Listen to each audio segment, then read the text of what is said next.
And we are now joined by Lieutenant General S.A.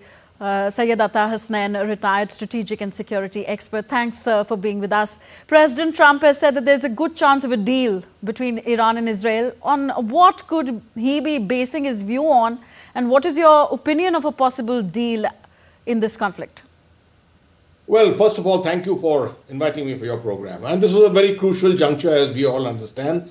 This is the fourth day, we're heading into the fifth day of the conflict. And historically, this conflict has been low intensity and lasting for just a couple of days. But this time it seems to be extending. And that's perhaps what is the seriousness about it all. We are all looking at escalating oil prices going up to $78 per barrel. We have seen historically prices going up to as high as $115 per barrel. So obviously the world is going to be worried. And Mr. Trump has been supporting Israel throughout this, although the United States is held back militarily. It has not done anything in this particular standoff. He will perhaps be thinking that with Iran getting targeted and the Israeli Air Force completely in domination of the skies at the moment, Iran would be perceiving a major attack on its oil installations, on its energy infrastructure, some of its trade terminals and places like that. And that could be a very important kind of a nudge to try and go for a ceasefire at this particular time. Although we got to remember that the initiator was Israel. Israel is the one which started the entire standoff this time.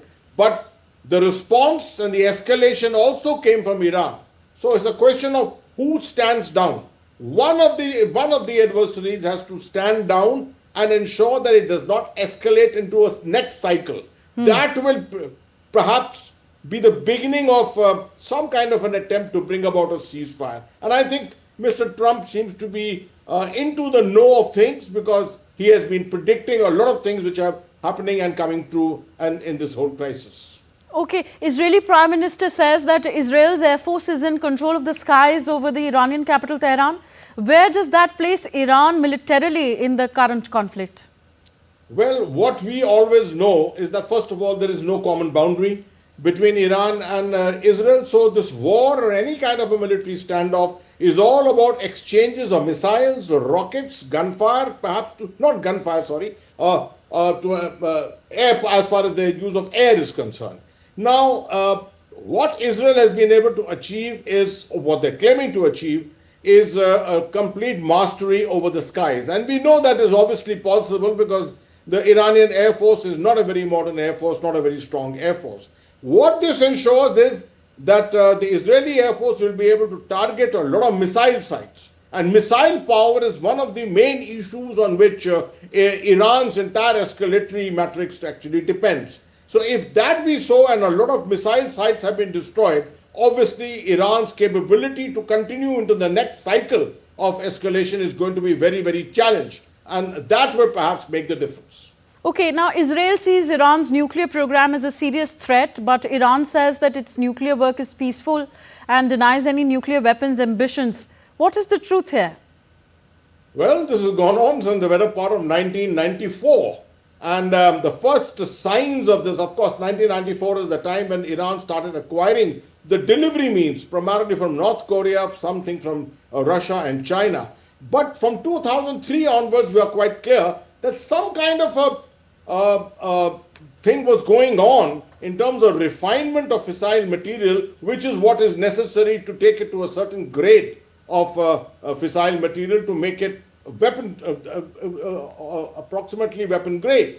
And that's exactly what was happening for the better part of the last 21 years. 2015, finally, the Russians all put together, the big powers had signed what is called the Joint Comprehensive Plan, the JCPOA as such. And in 2018, President Trump, in his first avatar, abrogated it completely. Now, well, for the better part of what we know, Iran has been all the time claiming that its program is completely peaceful. Also, at the same time, we all know that most of its refinement capability is dug very deep down in Natanz, in Fordow, and places like that, which may be very difficult for the Israelis to destroy. They may destroy lots of infrastructure, connected infrastructure with the nuclear program, but to actually destroy the locations where the refinement is taking place may be extremely difficult for them. So at the end of this whole crisis, I don't think anything is going to come about. We are hearing Iran looking towards, or some kind of a pressure coming on the Iranian government to withdraw from the Nuclear Non-Proliferation Treaty. I'm not sure what Iran is going to really achieve by doing that, because then you will find even those countries which are in its support will probably go completely against it. Okay, according to reports, Iran has asked the Gulf Arab states to have President Trump press Israel for an immediate ceasefire in return for Tehran's flexibility in nuclear negotiations. So is Donald Trump's negotiation tactic going to work this time? Well, this is the only serious effort which can happen, actually. This is a way of pressurizing Iran. This is the way to bring about a ceasefire. And President Trump definitely feels that whatever was negotiated in 2015 was not good enough. He wants stronger assurances from Iran to make sure that there is just no feasibility of Iran going nuclear at all. So actually this is nothing but buying for time, with some greater reassurance that perhaps what the West is seeking, or what most of the world is seeking, is that Iran does not go nuclear, at least in the immediate times that we are looking at. Okay, thank you very much, Syed Atta Hasnain ji, for giving us your perspective on this and developing war. Nobody wants more wars in the world. Thank you very much for being with us.